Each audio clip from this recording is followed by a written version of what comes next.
Hi, boys and girls. Okay, so today we are on page 115 and 116. Let me just get everything ready for us. There we go. Okay, so on page 115 for the on your own, it's pretty much like yesterday. We're just calculating the volume of everything and make sure you are labeling correctly. Be aware of the unit of measure that they're using and remember how we label volume.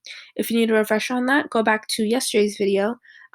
This is the on your own, so I don't really want to give too much guidance because this is you showing me how much you've learned from this module so far. Okay, I am going to go a little bit over on some of the things over here just because they are a little different. The questions are structured a little differently.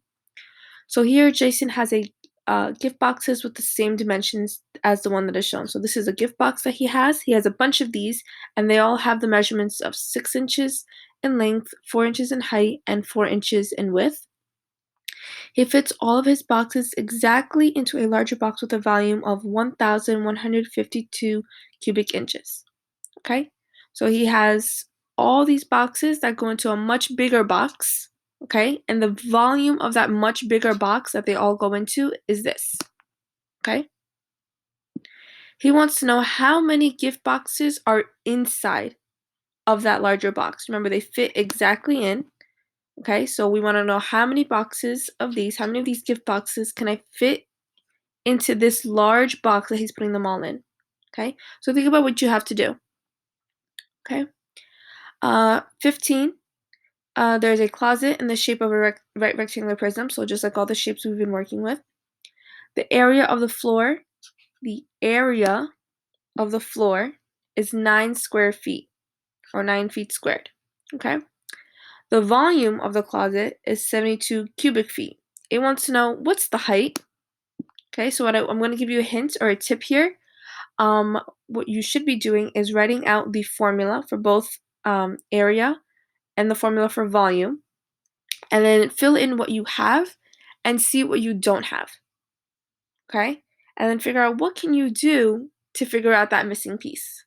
Okay, this has to do with our inverse operations when we were working with the inverse operations of division and multiplication. So that's all I'm going to say, and we'll talk more about it at the video conference today at 1 p.m.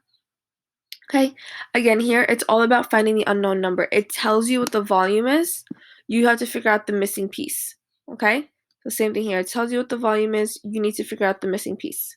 Okay, same thing going on over here. Parma has a box that is in the shape of a right rectangular prism.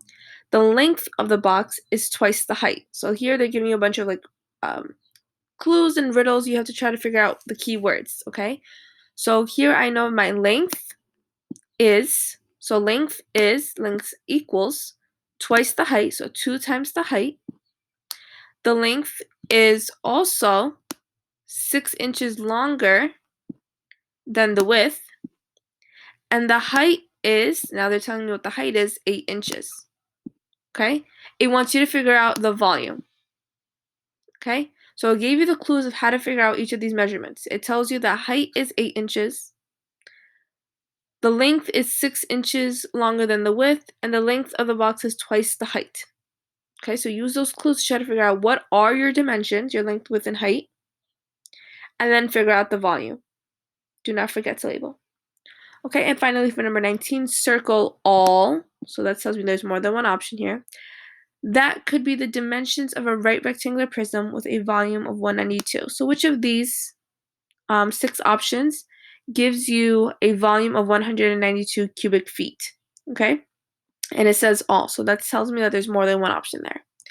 All right, boys and girls, if you have any more questions, or if you have any questions, just message me and let me know. Comment below on the post, as always. And we will meet at 1 p.m. for the video conference today to go over anything and also over the do now. Don't also forget to check out the YouTube video on the week 7 do nows if you need help getting started. As always, talk to you later, and I hope you all well. Bye-bye.